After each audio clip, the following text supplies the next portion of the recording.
आज हम सभी के बीच हिंदू शेरनी के नाम से प्रख्यात अंतर्राष्ट्रीय प्रवक्ता, अंतर्राष्ट्रीय कथावाचक, विश्व हिंदू परिषद की मार्गदर्शिका दीदी साध्वी सरस्वती जी हमें मार्गदर्शन करें। मैं उनसे विनंती करता हूँ। दीदी साध्वी सरस्वती जी। यो अन्तः प्रविश्य मम वाचिमिमां प्रसुप्तां सञ्जीवयत्यखिलशक्तिधरः स्वधाम्ना अनन्यास्य हस्तचरणश्रवणत्वगादीन् प्रणान्मो भगवते पुरुषाय तुभ्यम्। आइए उठाते हैं दोनों हाथ, मुट्ठियाँ बांधते हैं। अब अभय भैया ने इतना आपको प्रैक्टिस करा दी है और मुझे लगता नहीं है कि धर्म रक्षक भूलते होंगे।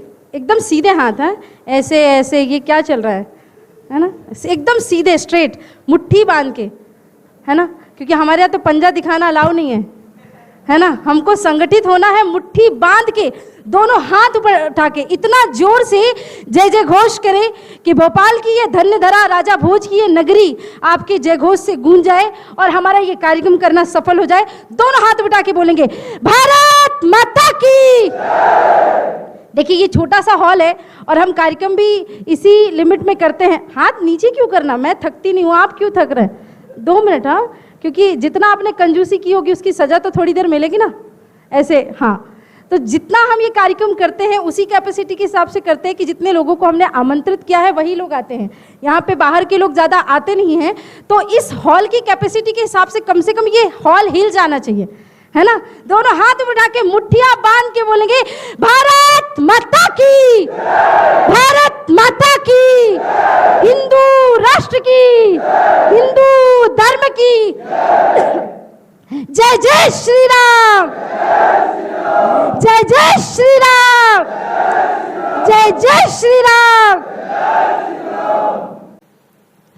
भगवान श्री कृष्ण के चरणों में प्रणाम, माँ भारती के चरणों में प्रणाम, भोपाल की इस पुण्य धरा को प्रणाम, सभी धर्म रक्षकों को प्रणाम, मंच पे विराजमान हमारे भाई अभय जी, विनोद जी, हमारे दादा, हमारी बहन साध्वी, भाई अजय सिंह पटेल जी और विराजमान सभी धर्म रक्षकों को मैं प्रणाम करती हूँ, वंदन करती हूँ, आप सभी को नमन करती हूँ।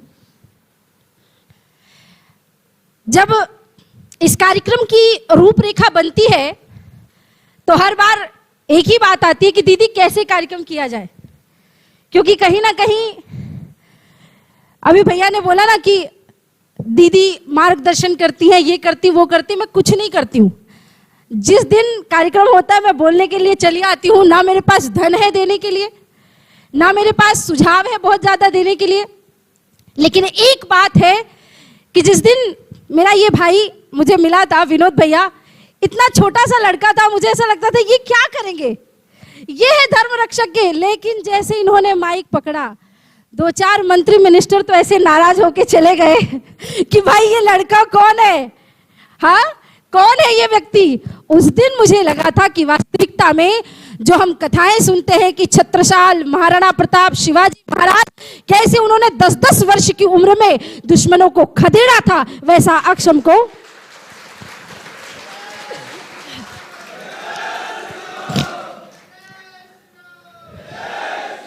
फिर हर बार बात आ जाती है कि दीदी इसी हॉल में करना है, ऐसा करना है, इस प्रकार के कार्यक्रम है।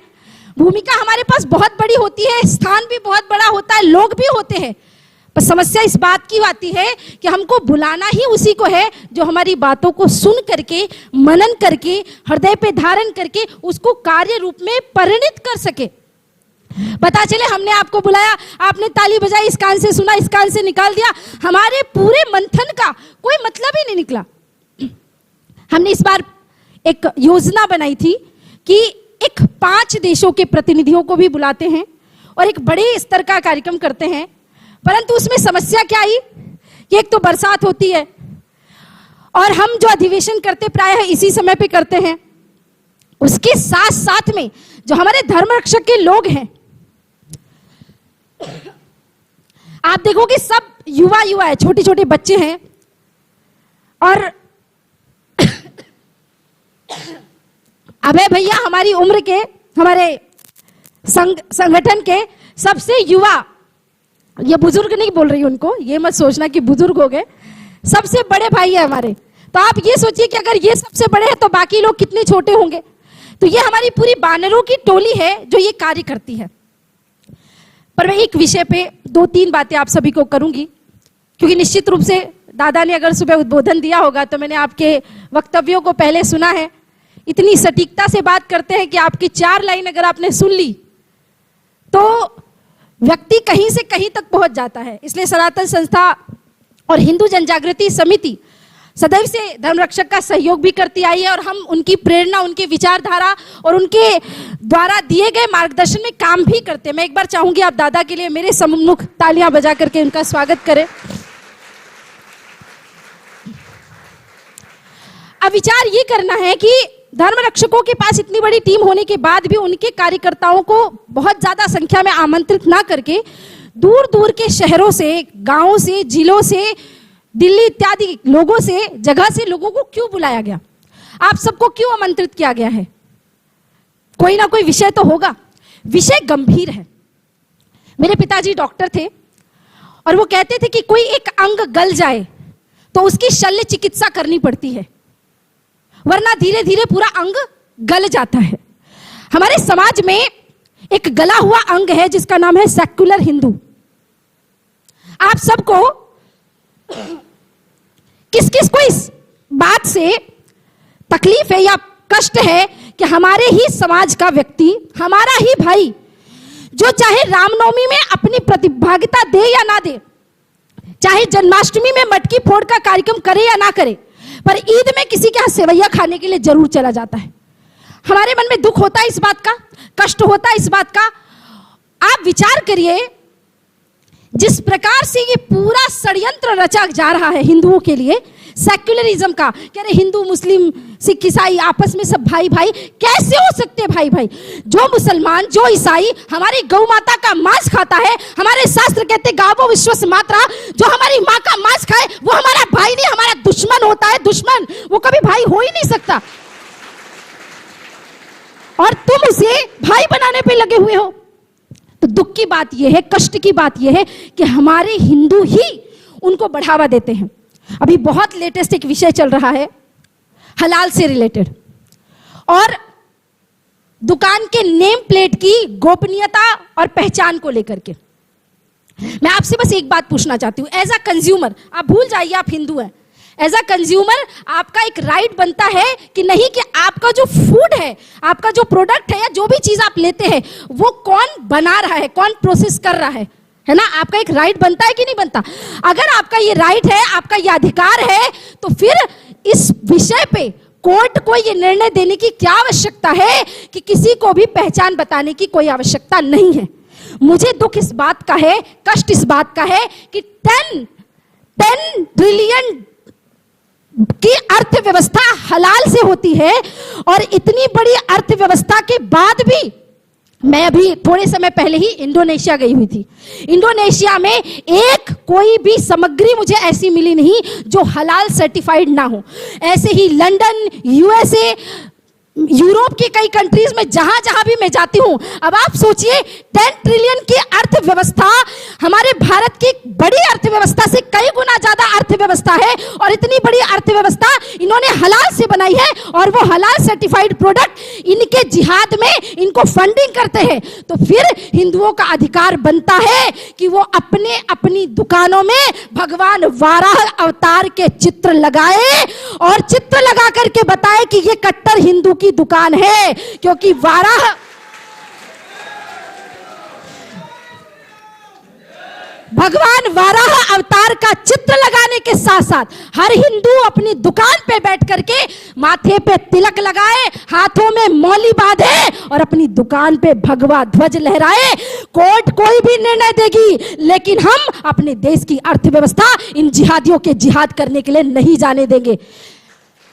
बात सिर्फ कांवड़ यात्रियों की नहीं है बंधुओं। क्या तुम ये विचार कर सकते हो कि तुम किसी का थूका हुआ खाना खा लोगे? तुम अपनी माँ का जूठा खाना पसंद नहीं करते हो, तुम अपने भाई की तोड़ी हुई रोटी खाना पसंद नहीं करते हो, और तुमको फला फला आरिफ के यहाँ की बिरयानी बड़ी पसंद है, किसी के यहाँ के टुंडे कबाब बड़े पसंद है, किसी रहमान के यहाँ की चाट और पानी पूरी बहुत पसंद है। दुख तो इस बात का है कि जो फूड ब्लॉगर वो कहते हैं ये कौन सी नई बात हो गई, जिसके यहाँ का टेस्ट पसंद आएगा वो खा लेंगे। तो टेस्ट में तो वो गौमांस भी खाते हैं। किसी दिन वो तुमको कहेंगे कि तुम अपनी माँ और बहन को नोच करके खाओ, तो तुम खाओगे नहीं। हमारा धर्म कहता है धर्मो रक्षति रक्षितः, हम धर्म की रक्षा करने वाले हैं। हम स्वाद के लिए खाना नहीं खाते, हम भोग लगा के प्रसाद समझ के उसको खाते हैं। हम भगवान को अर्पण करते हैं। हमारे यहाँ भोगा नहीं जाता, हमारे यहाँ कहते जो बटोरा जाए वो विषाद होता है, जो बांटा जाए वो प्रसाद होता है। हम तो प्रसाद ग्रहण करते हैं। तो दुख इस बात का है, कष्ट इस बात का है कि ये सारी चीजें, अच्छा रही बात दुकान में बोर्ड लगाने को लेकर के, तो यहाँ पर ये सारे लोग इतना जोर से चिल्लाते हैं, ऐसी ऐसी बातें करते हैं, मुस्लिम सड़कों पे आकर के आक्रमण शुरू कर देते हैं। बड़े बड़े विपक्ष के नेता छाती पीट पीट के रोते हैं कि ये कौन सी बात हो गई, अब हिंदुओं के राज्य में ये भी होगा क्या, मुस्लिमों को बोर्ड लगाना पड़ेगा, फला फला। ऐसा रोते जैसे रावण के मरने पे मंदोदरी ने छाती नहीं पीटी होगी। लेकिन यही वो लोग हैं, हंसी तो तब आती है जब इनको यहाँ दुकान का बोर्ड का नाम लगाने में भी आपत्ति है, और अमेरिका इनका नाम देख करके इनके कपड़े उतरवा लेता है, तब इनका वहां मुंह बंद हो जाता है, तब वहां पे कुछ बोला नहीं जाता। पर समस्या इस बात की है कि ये कष्ट हमारे देश के, हमारे उन सेक्युलर भाइयों का है। वो हमारा अंग है जो गल चुका है कि वो जय माता दी ढाबा, महाकाल रेस्टोरेंट, साई राम इत्यादि नाम से वो भोजनालय रेस्टोरेंट हमारे भगवान के नाम पे पैसे कमा रहे हैं, और हम इनके पीर फकीरों के यहाँ मजारों में जाकर के चादरें चढ़ाते हैं। सोचो, जो खुद अपने धर्म की रक्षा नहीं कर पा रहे हैं, जिनको पैसा कमाने के लिए भी हमारे धर्म का सहारा लेना पड़ता है, वो क्या खाक तुम्हारी रक्षा करेंगे? इसलिए इनके पीर फकीरों की मजारों में चादरें चढ़ाना बंद करो। और मैं बार बार कहती हूं हमेशा हर मंच से कि हम सभी हिंदुओं को चादर और फादर दोनों से दूरी बनाना बहुत ज्यादा आवश्यक हो चुका है, बहुत ज्यादा आवश्यक हो चुका है। अच्छा, मैंने एक चीज और सुनी थी विनोद भैया कि ये जो मुस्लिम है ये बड़ा ईमान का पक्का होता है, पर इस कावड़ यात्रा में मैंने देख लिया कि काहे का ईमान इनका, 2, 4, 10 रुपए पैसे कमाने के लिए ये दुकान में हिंदू बने बैठे हैं और ये बताते हैं हम ईमान के पक्के हैं। मुझे लगता है भारत के हिंदू अगर इनसे कोई भी उत्पाद सामग्री खरीदना बंद कर देंगे ना, तो जैसी स्थिति इनकी पाकिस्तान में हो रही है ना, वैसी स्थिति 2 दिन में इनकी भारत के अंदर हो जाएगी। दाने दाने को तरसने लगेंगे ये। तो सबसे पहले हमें सेक्युलरिज्म का बुखार उतारना होगा। इस पूरे कार्यक्रम का एक है, ये जो हमारे भाई बैठे हैं ये शत्रु बोध पे ज्यादा बात करते हैं। जब भी मैंने इनको सुना है विनोद भैया को, मैं एक बात और कहूंगी, मित्र बोध पे भी बात होनी चाहिए, क्योंकि मुझे लगता है आज वो तथाकथित क्या फ्रेंडशिप डे है ना, मैं तो नहीं मानती, friendship day, father's day, mother's day और वैलेंटाइन डे, रोज डे, फलाना डे, पता नहीं, हमारे यहाँ तो हर दिन होता है। मातृ देवो भव, पितृ देवो भव, अतिथि देवो भव, मित्र देवो भव, हमारे लिए सब देव है और हर रोज हम निभाते हैं उनके लिए। तो तथाकथित फ्रेंडशिप डे है। मैंने एक चीज अपने जीवन में अनुभव भी करी है और लोगों में देखा भी है, हमारे लिए शत्रु से ज्यादा खतरनाक मित्र हो सकता है, क्योंकि शत्रु पीछे से वार कर सकता है, शत्रु हमारी बुराइयों को जान करके वार कर सकता है, लेकिन जो मित्र होता है उसे हमारा हर की पॉइंट पता होता है, हम कहाँ जाते हैं, क्या पसंद करते हैं, क्या नापसंद करते हैं। और इस मित्र बोध में सबसे ज्यादा अगर कोई फंसता है तो वो है हमारी बहनें। लव जिहाद, जो कि इतना बड़ा षड्यंत्र है, इतना बड़ा षड्यंत्र है, और पता नहीं इतने कार्यक्रमों के होने के बाद भी, इतने सारे विषय आने के बाद भी, इतनी बहनों का कत्लेआम होने के बाद भी हर बहन यही कहती है कि मेरा वाला अब्दुल अलग है। इनका क्या ब्रेन वॉश किया जाता होगा, आप विचार करिए कि ये हर बार एक ही बात कहती हैं। तो मुझे इस बात से आपत्ति है, एक तो किसी का भी वाला अब्दुल गलत या अच्छा नहीं होता। मैं हमेशा कहती हूं, व्यक्ति ने इस धरती पर आकर के क्या करना है क्या नहीं करना है उसके बस कर्म ही निर्धारित करते। भगवान ने गीता में कहा है, कर्मणो अपि बोधव्यम बोधव्यम च विकर्मणः अकर्मणस्य चैव बोधव्यम कर्मणो गहनो गति अवश्यमेव भोक्तव्यम कृतं कर्म शुभाशुभम न भुक्तं क्षीयते कर्म कल्पकोटि शतैरभ। हमारे कर्मों का फल हमको भोगना पड़ेगा, कर्म का बोध होना चाहिए। लेकिन अगर सामने शत्रु आया है जो देश धर्म समाज की दुर्गति कर रहा है, अगर वो देवता के रूप में भी आया है तो उसका विरोध करना हमारा अधिकार है। ये हमारा सनातन धर्म सिखाता है। किसी देव के रूप में भी है, किसी गुरु के रूप में भी है, किसी आचार्य के रूप में भी है। परशुराम जी महाराज ने अपनी माता से बैर ठान लिया, लेकिन अपने धर्म, अपने समाज, अपनी संस्कृति से विमुख नहीं हुए। इसलिए हमारा धर्म सिखाता है श्रेयः स्वधर्मो विगुणः परधर्मो भयावह। पर धर्म की बात वो क्या जाने जो किसी ने आज तक रामायण, गीता, भागवत, महाभारत का एक अध्याय भी खोल करके ना पढ़ा हो, और फिर बड़ी बड़ी बातें करते हैं। अरे हमारे देश के साधु संतों को देखो, प्राइवेट जेट पे चलना है, फर्स्ट क्लास की टिकट पे चलते हैं। अरे भाई, तुम्हारे पिताजी की टिकट पे चलते हैं क्या? तुम देने आते हो? हमें यहां से भोपाल से अभी वापस दिल्ली जाना है, तो क्या मैं पैदल पैदल चली जाऊं? आप क्या चाहते हो? जिस स्पीड से हमें राष्ट्र, धर्म, समाज की कार्य करने, क्योंकि तुमको तो व्हाट्सएप यूनिवर्सिटी में बस व्हाट्सएप खेलना है, मुझे सुबह यहाँ कार्यक्रम करना है तो शाम को वहां कार्यक्रम करना है।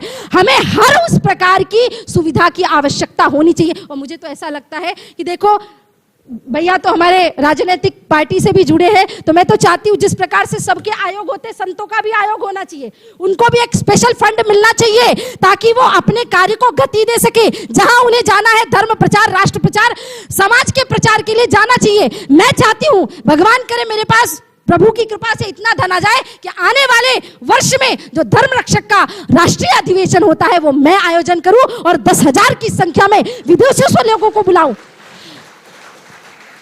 परंतु संतों का पैसा इनको दिखाई देता है, और जो मौलवी, पादरी और ये पादर लोग लेकर के हमारे यहाँ से लूट लूट के धन लेकर जाते हैं, वो किसी की आंखों में दिखाई नहीं देता। क्यों? क्योंकि इन्होंने ना शास्त्र पढ़े हैं, ना धर्म पढ़े हैं। उन्होंने जो व्हाट्सएप पे पढ़ लिया वही उनके लिए सत्य है। अब व्हाट्सएप पे हमारे यहाँ के जो अभी तथाकथित क्या कहते हैं उसको, लिबरल गैंग पूरी तरह से एक्टिव हो चुकी है सावन आते ही, और वो कहने लगी है अरे भैया इतना दूध शिव जी के ऊपर चढ़ा देते हो तुम, यही दूध अगर बच्चों को पिलाओगे तो बच्चे कुपोषित होने से बच जाएंगे। मैंने उनसे कहा भाई, दूध मेरा, गाय मेरी, शिवजी मेरे, पैसा मेरा, मैं अपने शिवजी को गंगा जल से नहलाऊं, दूध से नहलाऊं या अपने खून से नहलाऊं, तुम्हारे बाप का क्या जाता है? क्या जाता है तुम्हारा? हर बार बस एक ही बात कि भाई दूध मत पिलाओ, बच्चे कुपोषित हो जाएंगे, शंकर जी की जगह बच्चे को दूध पिला दो। अरे इतने बच्चे पैदा ही क्यों करते हो अगर तुमसे पाले नहीं जाते हैं तो? हाँ, अगर बच्चे पाल नहीं सकते तो फिर और क्या हमने जिम्मेदारी ले रखी है तुम्हारे बच्चों को पालने की? हाँ, तुम पंचर बनाने में लगे हो और हम 5 हमारे 25 का नारा देने में लगे हो, और उसके बाद तुम कहते हो कि दूध बच्चों को पिलाओ, दूध बच्चों को पिलाओ। वही आमिर खान जो ये बातें करता है ना फिल्मों में कि शंकर जी को दूध मत चढ़ाओ, उसकी फिल्में जब 100 करोड़ के क्लब में जाती है तो आप पूछना उसका पैसा कहां पे जाता है। ये वो लोग हैं जो 10 रुपए के दूध के लिए छाती पीटना शुरू कर देते हैं, पर फिल्म अगर 100 करोड़ के क्लब में जाती है ना तो 500 करोड़ की फिल्म बनाने का प्रोजेक्ट पहले से लेकर के आ जाते हैं। ये तुम्हारी गाड़ी कमाई का 10वां अंश अपने पास रखना चाहते हैं। सिर्फ और सिर्फ ये सिनेमा जिहाद का एक षड्यंत्र है जो हमारे देवी देवताओं से हमको दूर करना चाहते। मैं तो कहती दिल खोल के दूध चढ़ाओ, किसी के हाथ दूध चढ़ाने का पैसा नहीं है तो धर्म रक्षक से लेकर के जाना, लेकिन शिव जी को श्रावण में दूध तो चढ़ाना ही चढ़ाना। तो दुख इस बात का है कि लोग अपने धर्म को जानते नहीं, पहचानते नहीं। फिर लोग साइंटिफिक रीजन पूछेंगे। सनातन धर्म से ज्यादा साइंटिफिक दुनिया का कोई धर्म नहीं है, क्योंकि ये साइंस की बातें बताने का मंच नहीं है। तो मैं एक दिन अगर मेरे पास आओगे, मैं आपको 2 घंटे अच्छे से बता दूंगी कौन से ग्रंथ पढ़ने हैं साइंस के दृष्टिकोण से। आना मेरे पास, मैं जरूर बताऊंगी, और आप पढ़ोगे तो आपको ऐसा लगेगा कि आपने पूरा जीवन बर्बाद कर दिया। क्योंकि मैंने 6 वर्ष की उम्र से लेकर के 15 वर्ष की उम्र तक सिर्फ शिक्षा ही प्राप्त करी है। कथा में जाती थी, मैं भोजन करने के लिए और सोने के लिए समय निकालती थी। उसके बाद का जो समय होता था मैं केवल और केवल पढ़ती थी। लोगों को ऐसा लगता है अरे साध्वी जी आपको तो गॉड गिफ्ट है। इस दुनिया में गॉड गिफ्ट जैसी चीज जो होती है ना वो आत्मा के अंदर होती है। उसको जगाने के लिए बहुत मेहनत, बहुत परिश्रम, बहुत ज्यादा ताकत लगानी पड़ती है। तो गॉड गिफ्ट यानी भगवान का उपहार तो होता है, लेकिन उस उपहार को जगाने के लिए बहुत बड़ा कर्म और मेहनत करनी पड़ती है। इसलिए आप लोगों से भी हाथ जोड़ के प्रार्थना है, एक हमारा धर्म ग्रंथ, सबसे बड़ा धर्म ग्रंथ है गीता। जिस गीता को लोगों ने शांति पाठ बता दिया है, वो गीता जबकि शांति पाठ नहीं है। गीता योग योग, कर्म, ध्यान, धारणा, समाधि ये बहुत बाद में सिखाती है। गीता का पहला लाइन ही यही था कि धर्म क्षेत्रे कुरुक्षेत्रे। उस धर्म क्षेत्र में क्या हुआ, एक तरफ अर्जुन खड़ा है जो कहता है ये मेरे मामे, चाचे, दादा, फूफा, मामा, ताऊ, काका है, मैं इनको नहीं मार सकता। और भगवान कृष्ण कहते हैं अर्जुन मेरा जन्म इस पृथ्वी पे हुआ है परित्राणाय साधूनाम विनाशाय च दुष्कृताम धर्म संस्थापनार्थाय संभवामि युगे युगे। मैं धर्म की स्थापना के लिए आया हूं।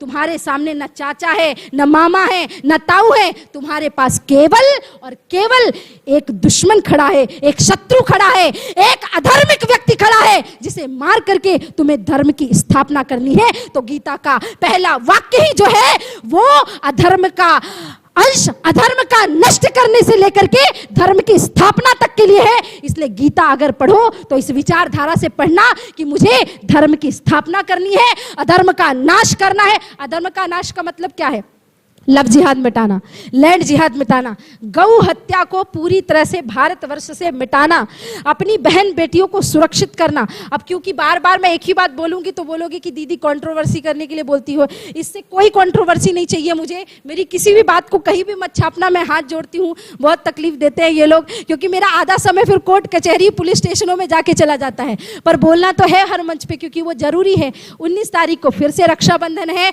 और निवेदन करती हूँ अभी से पैसे जोड़ लो और अपनी बहन को उपहार में एक एक तलवार, चाकू, पेपर स्प्रे जरूर दे देना, है ना।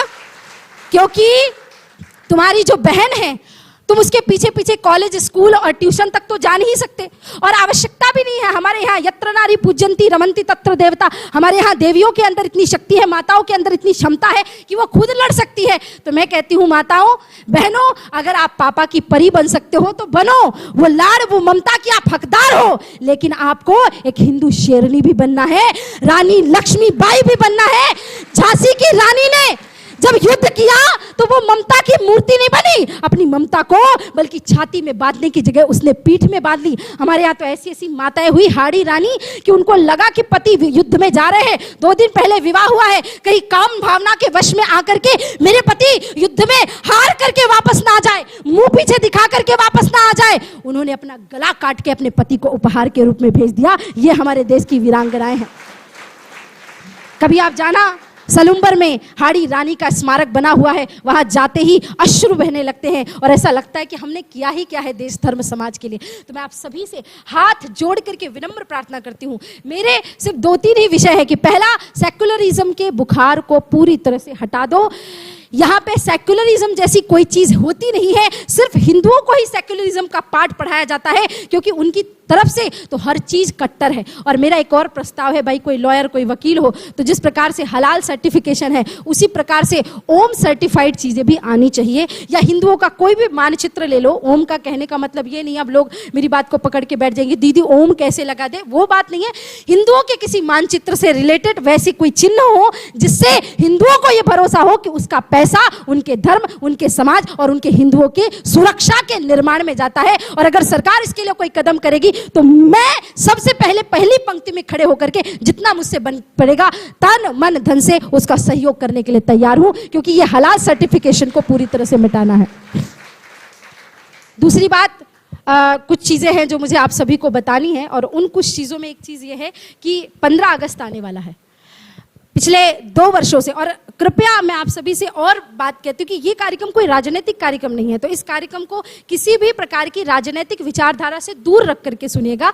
15 अगस्त आने वाला है और 13, 14, 15 अगस्त को हमारे भारत के यशस्वी प्रधानमंत्री जी ने हर घर तिरंगा, पिछले 2 वर्षों से उन्होंने ये सूत्र दिया है। तो आज से वो दिन भी था जब कश्मीर में तिरंगा तो दूर, हम टीका लगा करके नहीं घूम सकते थे।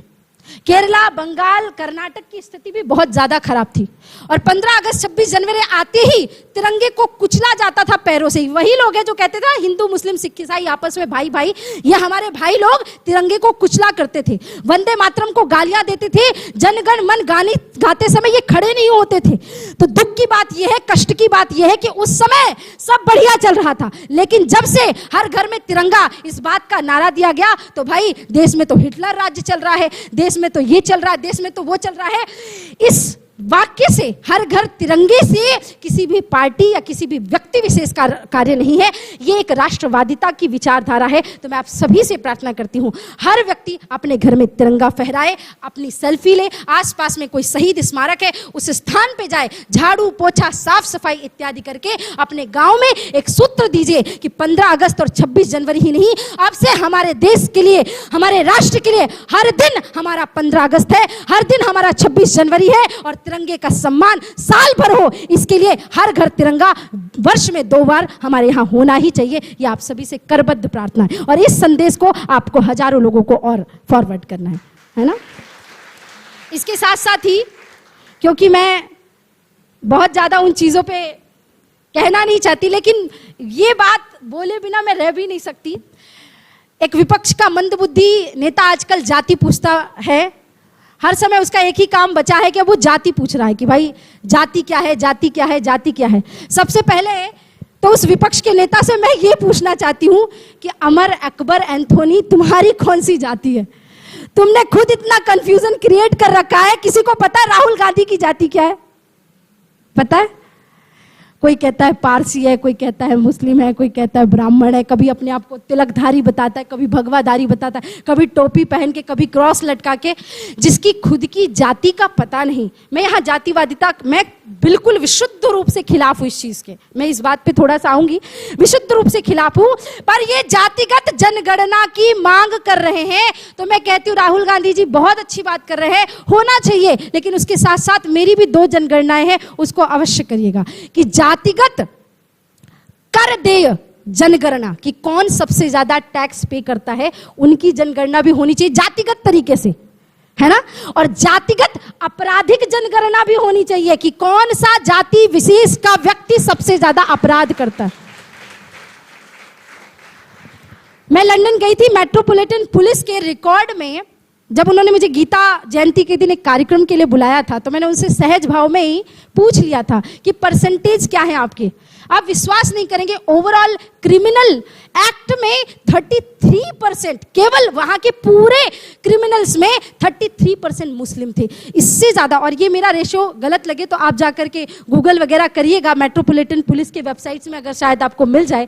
ऐसे इतने सारे देश हैं हमारे भारत में ही, आप तिहाड़ जेल में जाकर के देखो तो इनकी बिरादरी के कितने सारे, तो अगर जनगणनाएं होंगी भाई साहब तो क्रिमिनल्स की भी होंगी, आपराधिक जातिगत जनगणनाएं भी होंगी, कर देने की भी जनगणना होगी, और दूध का दूध पानी का पानी हो जाएगा। और फिर सारे विपक्षी दल बैठ करके केवल ताली या सीटी बजा सकते हो, क्योंकि तुम्हारे मंदबुद्धि व्यक्ति के पास तो बोलने के लिए भी शब्द नहीं है, केवल यू यू यू या यू यू करता रहता है वो आदमी। मुझे तो समझ में नहीं आता कि थोड़ी बची कुची इनकी इज्जत इन्होंने मिटा दी। अभी कभी कर्नाटका में इनका व्यक्ति राम के अस्तित्व पे बात करता है, कभी इन्हीं की जो साथ की पार्टियां हैं वो सारे लोग एक साथ मिलकर कभी भगवान शिव पे उंगली उठाते हैं, कभी कांवड़ यात्रियों पे बात करते कि कांवड़ यात्री तो दारू पीते हैं, ये करते हैं, वो करते हैं, लड़कियों को छेड़ते हैं। मैंने कहा भैया धोखे से मुझे मत छेड़ देना, क्योंकि अगर तुम्हारे मौलवियों के, तुम्हारे पादरियों के अगर इतिहास और पन्ने निकालना शुरू कर दिए ना, तो भारत का एक एक मुसलमान शर्मसार हो जाएगा। और मेरा तो भाइयों से निवेदन है, मैं परसों नरसों के दिन ऋषिकेश में थी, मैंने अपने जीवन की इससे बड़ी कांवड़ यात्रा नहीं देखी। 10 लाख से लगभग 18-19 लाख के आसपास दिल्ली से लेकर हरिद्वार तक, ऋषिकेश तक लोगों ने पाट दिया। 4 घंटे के रास्ते को मैंने 18 घंटे किया, और मेरे जीवन का सबसे बढ़िया ट्रैफिक था। मैं बहुत खुश थी उस दिन, मैं बहुत खुश थी। मैं जिस जगह पे जाना चाहती थी मैं वहां बहुत लेट पहुंची। मैंने कहा कोई बात नहीं, मेरे जीवन का सबसे अच्छा सफर था। हमारी गाड़ी कभी 5 की स्पीड में चल रही, कभी 10 की, और कभी कभी घंटों घंटों खड़ी थी उन कांवड़ यात्रियों को देखकर। पर मेरे मन में फिर एक बात याद आई कि इन कांवड़ यात्रियों को क्या पता है कि उनके बगल में ब्राह्मण दौड़ रहा है, वैश्य दौड़ रहा है, शूद्र दौड़ रहा है, शिव जी को पहले जल कौन चढ़ा रहा है। जब यहाँ पर कोई भेदभाव नहीं होता है तो फिर इन लोगों की छाती पे क्यों इतनी सारी बातें चल रही। तो मुझे समझ में आया हमारे देश के हिंदुओं ने कभी जातिगत भावों को रखा ही नहीं, ये राजनीतिक पार्टियों ने अपने स्वार्थ के लिए जातिवाद की राजनीति खड़ी की है। इस बात के लिए मैं आपसे एक और बात कहूंगी, लव जिहाद, लैंड जिहाद, भ्रष्टाचार, गौ हत्या, इन इससे निपटने के लिए थोड़ा सा समय ले लोगे तो भी चलेगा, बाद में कर लेंगे, साल 2 साल बाद कर लेंगे। अगर आपको और धर्म रक्षक के लिए भी जैसे अभय भैया ने काम दिया, मैं एक काम देती हूं और मैं आपके साथ खड़ी भी रहूंगी, उस कार्य के लिए आगे भी आऊंगी। पूरी तरह से भोपाल जो जहां पे रहता है, जातिगत तरीके से लोगों की विचारधाराओं को हमें मुक्त करना है कि हमें आपस में छुआछूत का भेदभाव, जाति पाति का भेदभाव नहीं रखना है। राष्ट्रीय स्वयंसेवक संघ के परम पूजनीय द्वितीय सरसंघचालक माधवराव सदाशिवराव गोलवलकर गुरु जी की बातों को कंठस्थ और मनन और चिंतन करके कहना होगा, हिंदवः सहोदरा सर्वे न हिंदू पतितो भवेत्, मम दीक्षा हिंदू रक्षा मम मंत्र समानता। हमें इस बात को ध्यान रखना होगा कि हिंदू पतित नहीं होता, हमारी एक ही जाति है, हम सभी हिंदू हैं, हम सभी हिंदू हैं। संस्कृति सबकी एक, चिरंतन खून रगों में हिंदू है, हम सभी हिंदू हैं, हम सभी सनातनी हैं। यही एक सूत्रीय लक्ष्य लेकर के कार्य करना होगा, क्योंकि अगर जाति में बटे रहें कि भाई मैं तो राजपूत हूं, मैं तो ब्राह्मण हूं, मैं तो ये हूं, मैं तो वो हूं, मैं तो ऐसा हूं, हैं? कभी विनोद भैया के साथ 2-4 लोग, भाई अब तुम तो यादव हो, हमारे सीएम साहब भी यादव है, चलो कुछ सिफारिश हो जाए तो काम कर दो। हाँ, भगवान ऐसी स्थिति किसी को ना दिखाए। लेकिन मैं जो मेरा कुल ब्राह्मण कुल में जन्म हुआ ना, तो पहले मेरे नाम के आगे लगाते थे साध्वी सरस्वती मिश्रा, तो मैंने कहा पहले तो ये मिश्रा हटाओ। मैं सोचती थी सबसे ज्यादा परशुराम सेना वाले, ये सेना वाले, यही लोग मुझे बुलाते, बाकी लोग क्यों नहीं बुलाते, भाई क्या समस्या है। तो मुझे बाद में पता चला कि मेरी जाति रोड़े आ रही है, मेरी रास्ती, तो मैंने कहा सरस्वती लिख दो, सिर्फ सरस्वती लिखो, वही ठीक है, कोई जाति कुछ नहीं, हम सब हिंदू है, हमारी एक ही जाति, हमारा एक ही धर्म है, हमारा एक ही कार्य है, हम सबको हिंदू बनना है। जाति पाति की भावना से हटो। आपके मालवा क्षेत्र के पूरे चारों तरफ मैंने एक एक व्यक्ति को, जिनको आप अनुसूचित जाति बोलते हो, मैं उन्हीं के घर में 7-7 दिन रुकी हूँ, उन्हीं को यजमान बनाया है, उन्हीं को कथा सुनाई है, उन्हीं के घर का भोजन पानी किया है। मैं चाय नहीं पीती ज्यादातर, पर मैं उनके घरों में जा के चाय पीती हूँ, सिर्फ इसलिए उनको ये बताने के लिए कि तुझ में और मुझ में कोई अंतर नहीं भाई, हम सब एक पिता की संतानें हैं। तो जिस दिन हम जाति पाति की सभी भावनाओं से परे होकर के काम करेंगे, उसी दिन हमारे देश को शिवाजी महाराज मिलेंगे, उसी दिन हमारे देश को महाराणा प्रताप मिलेंगे, उसी दिन हमारे देश में। और ऐसा नहीं है कि लोगों की कमी है, लोग करना चाहते हैं पर लोग उनको घसीटते हैं। किसी ने अच्छा काम किया, अच्छा इसका संगठन आगे बढ़ रहा है, चलो अब हम बात करते हैं। मैं आप सभी से एक बात करना चाहती हूँ, संगठन कोई भी हो, किसी भी प्रकार का, जैसा अभय भैया ने कहा, पूरे साल में किसी ने एक बार भी अगर हिंदुत्व के लिए, सनातन धर्म के लिए कोई कार्य किया है तो उसका सम्मान होना चाहिए। और मैं इस मंच से कहती हूं, वो पूरी शील्ड बनवाने का खर्चा मेरा, अभय भैया अगली बार से मैं सम्मान दूंगी। आप 500 लोगों को लेकर के आइए, मैं 500 शील्ड लेकर के आऊंगी। अब आप सोचोगे साध्वी जी के पास कितने पैसे होंगे, इन्हीं से मांगूंगी वापस। हमारा फॉर्मूला यही है, ऐसे दे दो, ऐसे ले लो, यही काम। हमारे पास अपना कुछ है नहीं, है ना। आलोक भैया को बुलाऊंगी, भाई सांसद निधि से लेकर के आओ थोड़े, है ना। तो विषय ये हमारी धर्म सभा नहीं है, मैं थोड़ा जोश में आ जाती हूँ इसलिए ऐसे बातें करती हूँ। समझाने की और बातचीत की भावना है, बातचीत का भाव है कि हमारे जो भाई हैं उनको मैं समझा सकूँ। पूरी तरह से जातिगत जो भाव है, छुआछूत के भाव है, अपनी अपनी जाति का अहंकार मिटा करके हम एक सूत्र में बंध के आए कि हम सब हिंदू हैं। उस दिन हम गौ हत्या को बंद कर सकेंगे, लव जिहाद को बंद करेंगे, और ये सब चीजें जब धीरे धीरे ठीक होंगी तो फिर ये जो लिखा हुआ है हिंदू राष्ट्र विचार मंथन, ये विचार मंथन करने की आवश्यकता नहीं पड़ेगी। हमारा भारत अपने आप हिंदू राष्ट्र बन जाएगा। फिर हमारे भारत के हर क्षेत्र में एक शिवाजी महाराज होंगे जो जातिगत भावना से परे होकर के राष्ट्र धर्म समाज के लिए कार्य करेंगे। मैं हमेशा एक कविता बोलती हूँ, आपको तो 2 लाइन सुना देती हूँ, क्योंकि बिना सुनाए तो आप जाने नहीं दोगे।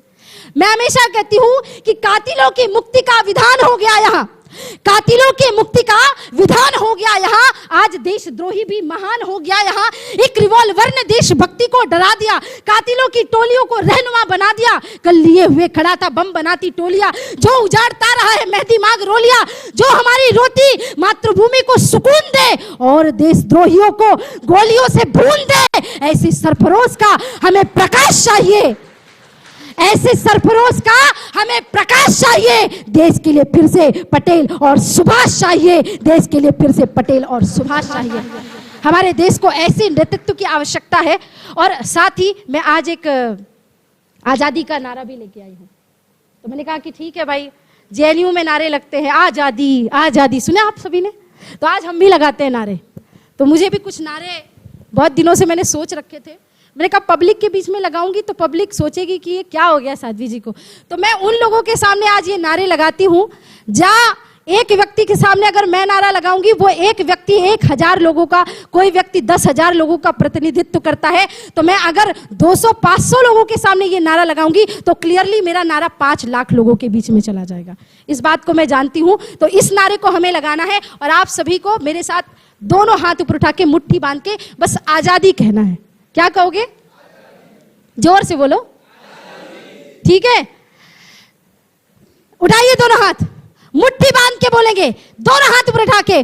भ्रष्टाचार से, गौ हत्या से, परिवारवाद से, जातिवाद से, लव जिहाद से, लैंड जिहाद से, भ्रष्टाचार से, चादर फादर से, ये लास्ट वाला ज्यादा जरूरी है, चादर फादर से, चादर फादर से, धर्मांतरण से, आतंकवाद से लेके रहेंगे, लेके रहेंगे। तो वहां आजादी के नारे लग सकते हैं, यहां तो लगेंगे ना? हाँ,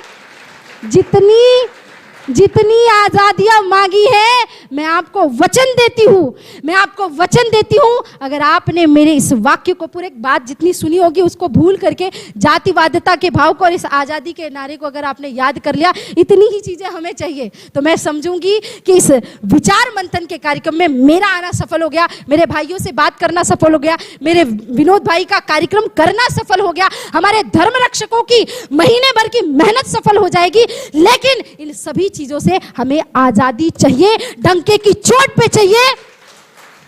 और साध्वी सरस्वती तो बदनाम इसीलिए है कि साम दाम दंड भेद कोई भी नीति अपनानी पड़े, लेकिन आजादी तो लेकर के ही रहेंगे।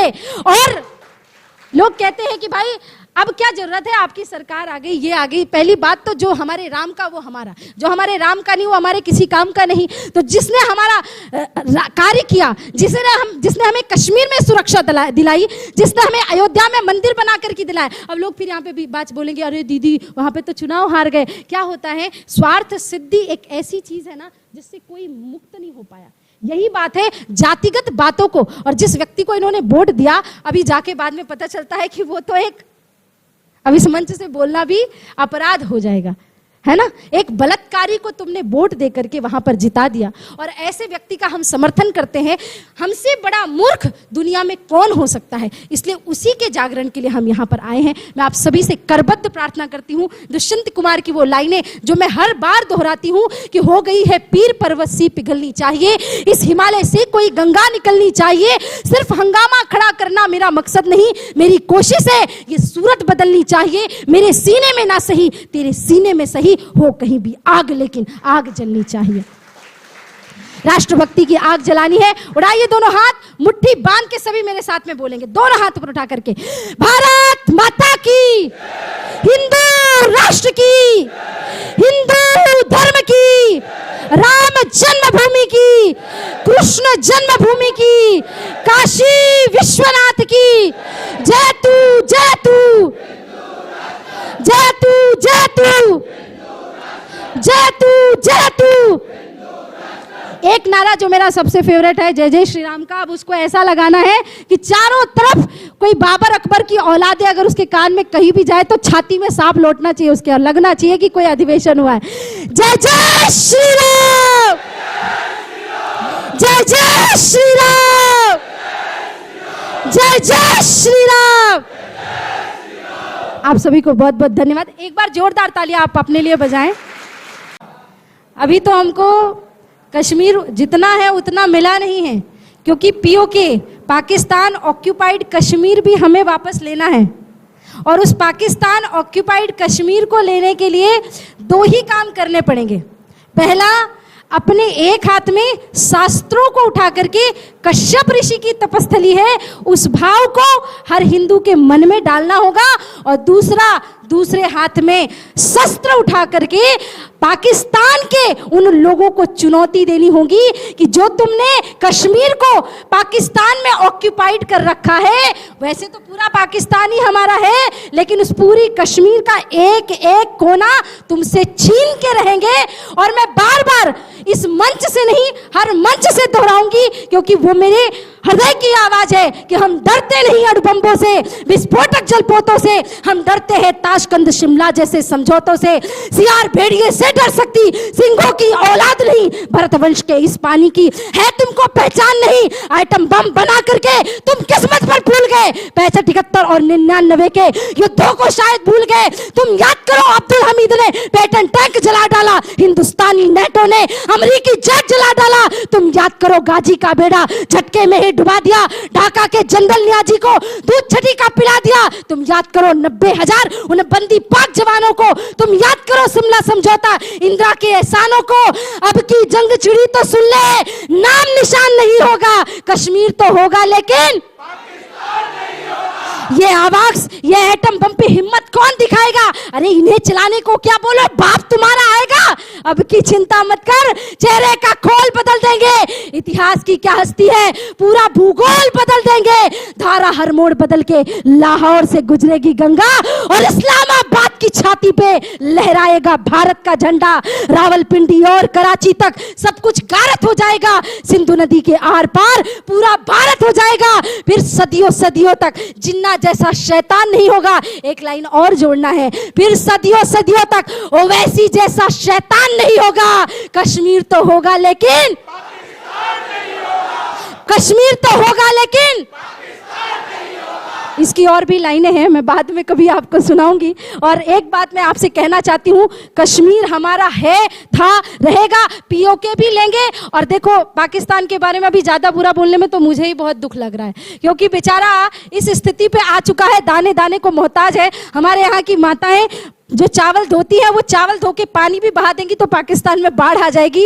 इतना कुपोषित हो चुका है पाकिस्तान। तो मैं बस इतना ही कहना चाहती हूँ कि उस बम का, मैं अभी कल ही उसमें पढ़ रही थी ना फेसबुक में, कि हिंदू और मुस्लिम में अंतर देखिए दादा, कि अगर हम बम बम कहते हैं तो अगला हिंदू कहता है भोले, बम बम भोले। और किसी मुस्लिम ने अगर बम बम कह दिया तो पूरी सभा के लोग भाग जाते हैं।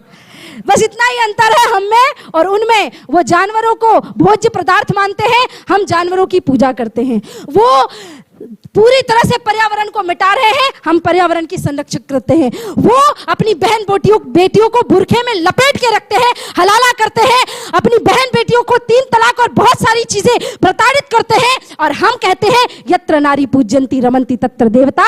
तो धर्म की तो जय होगी ही, अधर्म का नाश होगा ही। और पीओके पाकिस्तान ऑक्यूपाइड कश्मीर भी भारत के अंदर अवश्य आएगा। कश्मीर तो होगा लेकिन जय जय श्री राम।